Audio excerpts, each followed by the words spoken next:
Hi hello నమస్తే welcome to our channel. నేను మీ చార్మి.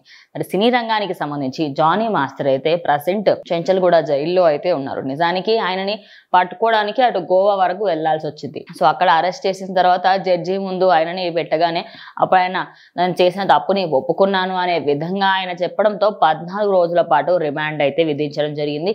అయితే ఆయన లోపలికి వెళ్లే ముందు మాత్రం ఆయన కొన్ని మాటలు చెప్పారనేది అయితే వినిపిస్తూ ఉంది. అదేంటి అంటే నా పైన కావాలని తప్పుడు ఆరోపణలు వేస్తున్నారని, అదే విధంగా తప్పుడు ప్రచారాలు చేస్తున్నారని, కావాలనే హింసించాను, అత్యాచారం చేశాను అనే కేసులు నా పైన వేస్తున్నారు అంటూ ఆయన అయితే తెలిపారనే విధంగా అయితే మనకైతే వినిపిస్తున్న వార్త. నిజానికి ఆ మహిళ రాసిన దాంట్లో కూడా ఆయన తనపై చాలాసార్లు అఘాయిత్యానికి ప్రయత్నించాడని, అదేవిధంగా చేశాడని కూడా, మరియు అదే కాకుండా తన దగ్గర ప్రూఫ్లు కూడా ఉన్నాయని, అటు వాళ్ళ భార్య కూడా తనని మత మార్పిడి చేసుకుంటే పెళ్లి చేసుకోవడానికి కూడా యాక్సెప్ట్ చేస్తుంది అనే విధంగా అందరూ కూడా మాట్లాడుకున్నారు. ఇక ఆ కేసుకి సంబంధించి మాట్లాడుకుంటే ఆ అమ్మాయి మాత్రం లేఖలో చాలా క్లియర్ కట్ గా మెన్షన్ చేసింది. తనపైన ఏమేం ప్రాబ్లమ్స్ ఉంటే వాళ్ళ వల్ల అనేది మొత్తం క్లియర్ కట్ గా మెన్షన్ చేసింది. ఇక ఎట్టకేలకు అటు జానీ మాస్టర్ అయితే 14 రోజుల పాటు అయితే రిమాండ్ విధించడం జరిగింది.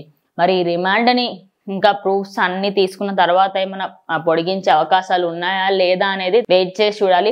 మొత్తంగా చూసుకుంటే ప్రజెంట్ ఎక్కడ చూసుకున్నా కూడా జానీ మాస్టర్ ఇష్యూకి సంబంధించి అందరూ కూడా మాట్లాడుకుంటున్న క్రమంలో ప్రజెంట్ ఆయన రిమాండ్కి వెళ్ళడంలో కొంతమంది దాన్ని అపోజ్ చేయడం, అదేవిధంగా కొంతమంది అటు అమ్మాయిని సపోర్ట్ చేస్తున్న వాళ్ళు బాగైంది అనే విధంగా కూడా కొంతమంది సపోర్ట్ కూడా చేస్తున్నారు. మరి వెయిట్ చేసి చూడాలి ఫ్యూచర్ లో ఆయన పైన ఎలాంటి డిసిషన్ తీసుకోబోతుంది కోర్టు అనేది.